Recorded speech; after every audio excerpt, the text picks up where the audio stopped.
Ụmụnne m, ọ na-anwụchula anwụchu. Ọ nwanne ọnụ nwaanyị mba nnọọ. Biko, enwere ihe m hụrụ yesterday m sị m abịa kosatụrụ ọnụ n'ihi na ọ dị very very important. Onye nọ n'ụwa jide ọnụ ya o. Anaghị amazute na mma, anaghị ajụzute na njọ. O nweghị ihe Chineke kere jọrọ njọ. Ihe niile nwere oge ya, yes. Oge na-agalahara mmadụ mana oge anaghị agalahara Chineke ma ọ chọọ ịgọzi ṅụ. Chineke chọọ ịgọzi ṅụ, onweghị ihe mmadụ ga-emenwu. Enweghị ihe dịka God, you are late. There is nothing like that. E nwere ebe mụ na di m bibu before, years back. Na the same neighborhood, not the same compound, but not the same neighborhood ka ihe ugbu a na-eme. Na that compound, e nwere 12 tenants. 12 tenants ahụ, 6 tenants bi na two bedroom flats. The other 6 bi na one bedroom flats. Ma ihe ahụ inside the same compound, one compound, very big compound. Now, one woman ya na di ya bi na 2 bedroom flats. Di ya na-arụ na offshore, di ya na-arụ na rig. Ọ naghị anọkawa ya, ọ na-alọta once in a month or thereabout, or once in a while ka a na-ahụ the man. Ọ naghị anọkawa ya. Sometimes ọ ga-anọchakwa 4 months, 5 months, ọ lọtabe. Now, mana this woman amụbeghị nwa. Now, enwe another neighbor, one of the tenants ndị nke bi na one bedroom flat. Mgbe niile ya na nwaanyị a na-ese okwu n'ihi na ha share block. Ha nọ quite close to each other. Ma elewete ha shi biri ya na nwaanyị a biketere. Ya bịazie, ya saa akwa n'ezi. Ọ sacha akwa ahụ, ya ewere mmiri wụọ na the compound. Compound ahụ bụ interlock. Ya ewere mmiri ya wụọ. Mmiri ahụ agaghị ata. Ọ ga-anọrọ ebe ahụ. Akwa ụmụaka yipụtara mmiri ya na-eji nji ya wụọ ya ebe ahụ. Ọ sacha ya ebe niile apịtọ. And ọ wụọ ya, ọ ga-awụ ya nke na nwaanyị a ga-azọrịrị mmiri n'ụkwụ, ọmaghị ụkwụ na mmiri ahụ ọ wụrụ before na-abanye n'ụlọ ya. The woman agwawa ya sị ya na ihe awụhụ face me I face you. Na ihe ha bi nọ flat. N'ọsọsọ ewe onye na-anọ na ezi asa akwa. Na ya adịghị against ma ọ chọrọ ịnọ n'ezi saa akwa. Na ọ nọrọ n'ezi sacha akwa ahụ. Mmiri ya nwere ike gụghee gate ka wụfuo mmiri ya bata. Dana ewere mmiri ya wụọrọ ya n'ọnụ ụzọ ụlọ. Ya gwawa the woman na no wickedness ya mere o jiri ọmụtabe nwa. Na o kwesịrị ịdị happy na ya na-ewere mmiri asapụtara n'akwa ụmụaka na-awụrụ ya n'ọnụ ụzọ ụlọ. Na o kwesịrị ọzọ ya ụkwụ sị, God bless me with my own children. God give me even if it's one. Na ọwụhụ ibisara ahụ biri na 2 bedroom flat.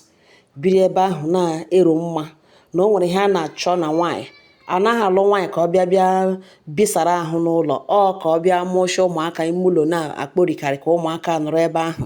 Ọkwa nwaanyị a na-ekwu destin ya na-etinye ka mkpu onye ọbụla nọ ebe ọ nọ na-anụ ya. Na every morning o buru moto na-agbarị, ọ gbarịcha ọbata.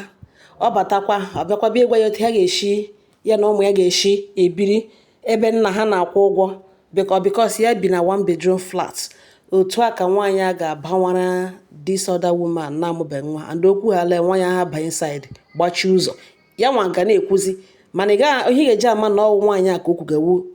from otu o shi na-ekwu ihe ọ na-ekwu ka ị ga-eji ama na ọ neighbor ya ahụ na-amụbeghị nwa ka ọ na-agwa. Mana the woman ga-aba gị inside gbachi ụzọ. Ị gaa n'olu ya, ọ gaghị respond, ọ gaghị ekwu. Ọ ya ka ihe agagidere 1 year aga, 1 year of nkọrọma ọnụ. Ọ naghị anụ ntị. Ụmụ nwaanyị ndị ka ebi ebe ahụ, ndị nke bi na 1 bedroom flat ma ndị nke bi na 2 bedroom flat, ha akpọọla ya sị ya na ya kọzina nwaanyị ọnụ nwa. Na ọ naghị inconvenience nwaanyị a n'ụlọ ka ekwukere nke wee eziokwu, gịnị bụ nonsense a. Na ọ kwesịghị were mmiri wọra nwaanyị a n'ihu ụlọ ya. Na ọwụ mmiri ahụ ọ na-awụ ebe ahụ ga-atụ nwaanyị ahụ ime. Ọwụ mmiri ahụ ọ wụrụ ebe ahụ ga-eme nwee any medical history or any medical condition mere o ji ọmụtabe nwa automatically ehili na kedu nke wee ịkọ mmadụ ọnụ nwa direct na gịnị dị ka ọ na-eme ha one day just like that ya kwụsịrị na the compound ebe niile na-akwụ yoyoyo ha adagide ya onye ha na-agbatakwara n'mbụ the woman na-ekwokwu ya agbakpolu inside on inside ya adade ya yoyoyo ụmụ nwaanyị ibe ya compound na-akwụ ma onye ọbụla agbapụtacha gịnị kwụga ebe ka ha dades na eni dọkọ ha kọrọ nwaanyị ọnụ nwa direct na ha na ya ga-emeju ya fụ na a ga-akpọrọ ya landlord report right to landlord na gịnị ka every time nwaanyị abịa onye ọ na-agwakwa na agaghị asa ya okwu ọ ga-anụ na eji na-egwugwu na-eti nwa asịkwa nwa asị na ọmụ hụrụ otele na nke a ha mụkwara kwa nwa kwa ha jicha ụmụ na ọ na-echekwa otu ihe gawa emotional state nwaanyị ha dade ya yọyọgide ya ụmụnne m onye nọ n'ụwa sị chi gọzie ya tuo ya ugo.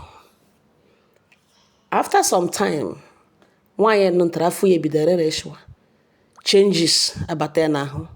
nwaanyị ebido bue nwaanyị nụtara ebido bue o buwelene na ọ na-amara na n'afọ ime 8 months imi ya kpojuo imi ya hacha ka ngịrị ihu ya chenjicha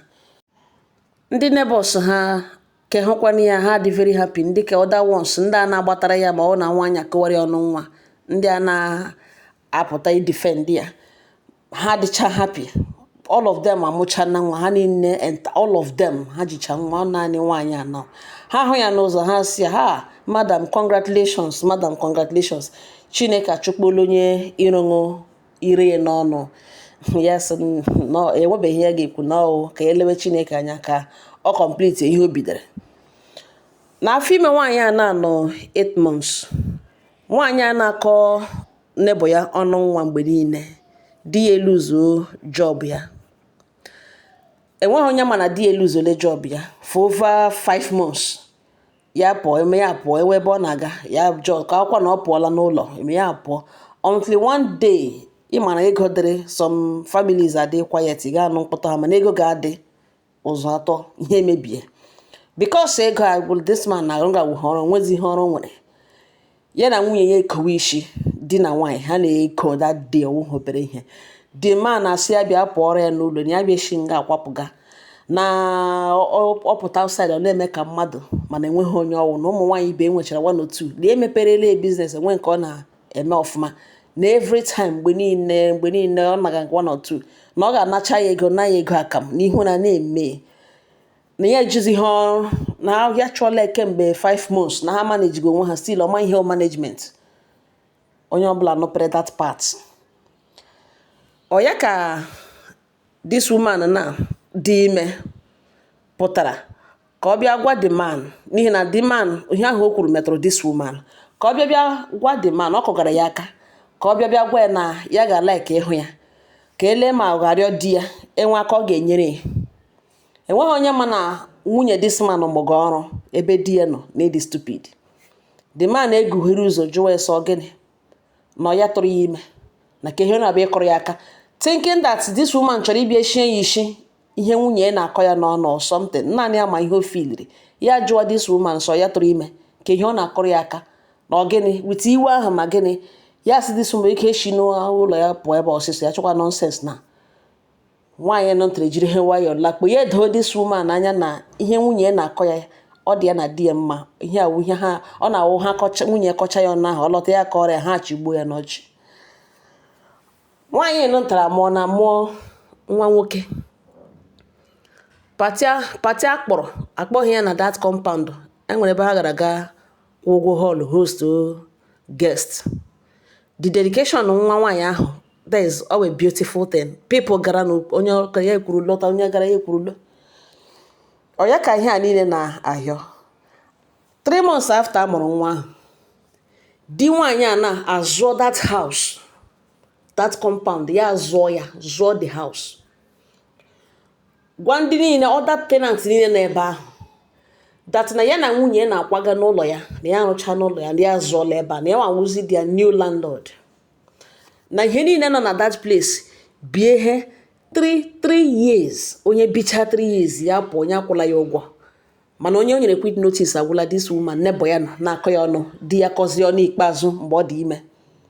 ọ wee nyere quit notice si ya pụọ and mgbe akwụitighe this man enweghị ebe ọ ma ọ gacha 1 naira oji somebody na-ejizi ha ọrụ nwunye ya bịa daa this woman n'ọkwụ si ya biko na ya deserve ihe si ya biko na eji Chineke nna biri n'igwe rịọ na ya gbaghara ihe niile ya mere na ya gbaghara ihe niile ya kwuru ya na-ekwukwe ya thinking that na ọka ekwukwu okwu ka ya hapụ ị na-aba mba hapụ ị na-ewe iwe na ya ekwu enwe ihe ya bụ n'obi ya kọrọ gbacha dị woman so kwucha na ya na ya eziela ya ozi di ya si ya ejie ya na ihe na ọwụ letter from their lawyer na ọ pụọ na di ya agaala ọrụ na ụta di ya gara ọrụ na ọ ga-abatakwa ege na ọ kwatiri 3 months na di ya bata ebe ahụ ya na ya abụọ ga-eme ihe na-adịghị mma na o jiri nwayọọ bịa ha chọrọ wee bịa shi n'ụlọ ya kwapụgara ya na ya wụzila lady ya now and ya agaghị tolerate ya na mmadụ dịka ya agaghị ebi ebe a ụmụnne m ote this woman shi ebe ahụ ya na di ya ha eburu ngwongwo ha ebughị ụzọ ebe a the relative ha ha eburu ka ebugata ka eshike ngwongwo ha n'aka shizi ebe ahụ were otu mgbede kwapụga mana before ha kwapụ the man gbalịrị ịrịọ this woman ya gwa adat na di ya enyere ya ọda pụọ ọsọ afọla lọ ya wetara leta na enweghị ha na-akọ ya gokwu time biko gbara agaala na di ya ọzọ mbata ya ọzọ 3 months or 4 months na ya di ya bata ebe ahụ ya na ihe ga-emebi na time arịrịọ agaala na ọ dịghị welcome na in fact na ya agaghị emeli ya in fact ya agaghị enupụdịrị dị isi ọgwagwa ya si ya bọs na ha si na ha arụcha n'ụlọ ha yes kedu ihe gbasara ụlọ ha gbasa ya kwapụgara ya n'ụlọ na ya biko shi ebe a kwapụga ya ejiri nwayọọ baiga na ime ụlọ ebe nwa ya na-ebeghe akwa ya echege ihe ka dig a lot of people na the same street so ka garịọ this woman onye gakwanụ ya the woman agwakwa ha the same thing na enweghị onye na-amaghị ije ya na this woman ebe a na enweghị onye na-amaghị ihe nwaanyị a na-eme ya ebe a na this woman bịa declare enwe ihe wụ bata ebe a buru ya n'obi na ya ga-eme ka sure na ya ga na-ebe akwa abalị steady na ọkọgidere ya ọnụ chi ya echeta na ọ wụrụ oge ị ga-achọ ka nwaanyị a ka nọrọ ebe a even though na ịghọla the latest landlady na the same compound na ọgụ onwezi the property na ya achọghị na o hetiri ọ kpọrọ ya ụgwọ na enweghị ya na ya dọga ọ dịrị ya otu a na ya agaghị nwaanyị agaghị nọ na ndị dị oli woman na-aga na compound a na di ya bata na ha akwapụga from here ya pụọ ebe a na-adịkwa up for rentage na ya agaghị ya na nwaanyị agaghị anọ until di ya lọta na instruction di ya nyere di ya bata na ha akwapụga ndị ka ọzọ na ebe ahụ enyechara ha 3 years free rent ọ naanị nwaanyị ka ya si pụọ and di ya eluzuele job otu aka o kechara property ya n'aka ebe ọ bụrụ ya ebugo ebe ọ gara even ndị nebo ya nwe ndị ọsọ biko jide tọrọ ya nka emecha ka ya ebe buru otu aka o burere property ya na di ya finally di ya send there to village na aha ngizi ọ kpọzi ụmụaka lawa village according to otu ha ndị mma ya na ndị ihe ha kwuru ọ ya ka m hụrụ nwaanyị a na yesterday ahụrụ m ya yesterday ọwụghị obere ihe na ebe m gara igo ihe na store superstore anọzi m nga m nọ na-azụga ihe n'ime achọrọ m ịzụ just few things somebody na-aba mba nwaanyị na kedu onye pakịrị moto ya bịa gatụkwuo front bịa gatụkwuo front ka ha hapụ iji amụ ya na ya abụọ na ya chọghị ime double parking na onye biko na nwụtara onye ma onye pakịrị moto voice ahụ adị m familiar na ntị nyopụta anya ya wụ former neighbor m mpụta tie ya ahụ m tie ya ekelewe m si ha o tekwala nwaanyị a na-achịzi ụmụ okorobịa abụọ again plus nke ahụ m nọ ebe ahụ ya mụọ ya wụ 3 boys this woman chi m tie gụrụ ụmụ ya sị nne m ya sị ya sị na ohi ahụ ozugbo ya mụchara ka ahụ taa ka ndị ọzọ bịara ya na-amụche na ụgwọ obere ihe ọmụ ya yigide die shie die n'ime m si n'ụkwa m gụrụ ha ya again ya sị ma mụ pakịrị moto ya sị ngwa mbịa nne ụmụ m bịa gara ya ihu ya pakizi ọfụma abata bentụrụ na akụkụ ya kọwaziere m na di ya after ndị ahụ bichara 3 years ebe ahụ na di ya bịa kwa that section ebe ahụ ndị 2 bedroom flat bi ebe side ya na di ya bi na akwara ihe nụzi ebe ahụ na no upstairs m si ndị neighbors na inye 3 years ha bụ ya si yes na enwere ndị ka enwere ya nke nọ ya ka ahụ move to one bedroom ọ si ya agaghị apụli na enwe ebe ya ma ya ike ịchọ ụlọ adị ya so one person 3 years ya zuru ya pụọ di ya gwa di ya si na onye ahụ na ọ na-ekwukwere n'okwu mana ọ dị good nọ naanị awụ one of the oldest tenants nọ ebe ahụ na ha move to 2 bedroom ha 1 bedroom flat because ihe nwere otu o shedere ha n'ebe ahụ ka ha nọzi na ndị onye kwukekwe na ama m ya ụmụnne m obiọma. I was looking at this woman, ụmụnne m, onye ahụ m ọnụ, onye na-ekwukwuru na-ere, onye na-eme mere na-ere. Chineke anaghị adị late ma ọ chọọ ịgọzi mmadụ. Unu ahụna n'otu ụwa na-adị 3 years free rent, ndị ọzọ bicha kwapụga ọsọ ya ka ekwitiri, nọ n'elu ya di ya luzuo job ya, nọ n'elu ya na di ya okoko. Finally o si n'ụlọ nwaanyị agawa to village, lawa village ebe ewelara ya wute ụmụaka, di ya eburu property ha busasa, di ya na hangizi sọsọ ya ka ekwitiri, ndị ọzọ nọ rent 3 years free. Nwaanyị ọ na-akọkwa n'ọnụ nwa mụrụ nwa n'ihu ya, enwe ihe ya apịa lekwe otele ya toshi ya toshi na Chineke agaghị ahụ ya chenji, chi ya agaghị ahụ ya gbanwee. Ụmụnne m nọ ngala ugbo na-ele ebe ibi, ọ gịnị ka ị na-ahụta na-adị nka onye a gị na ya na-azaghị otu a, gị na ya shi ahụ onweghị, gị na ya ekehụ di, ọwụghị otu uji dị gị na ya, ọwụghị otu nwaanyị ka gị na nwoke ibe gị na-alụ, mana gị ile anya o nwere otu ihe si dịrị. Jidekwa ire gị aka,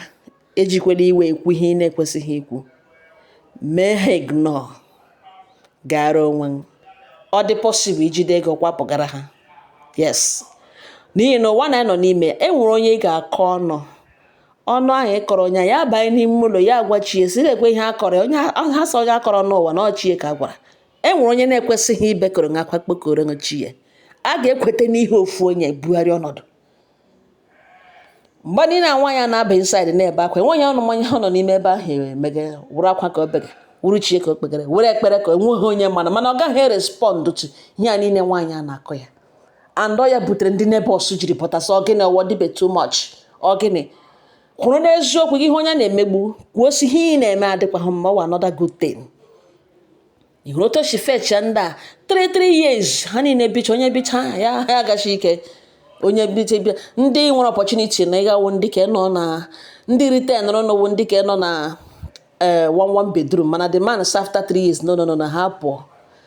na ọ ga-like ihu ọhụrụ, new faces, ndị ga-respect nwunye, respect ya, ghọta the fact na ya wụla nlọ ndị ya na ha kwụrụ tenants to avoid ihe obi anya ụfọ na ụmụ ihe echiche ọjọọ na-adịghị mma. Ya dasha ha 3 years were mee ha obiọma na ha pụọrọ, ọ naanị one person ka return.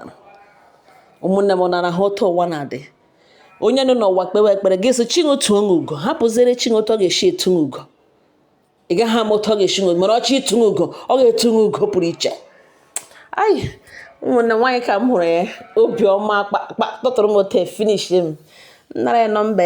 ekelecha ya eti ya sọ na ahụ m na Facebook.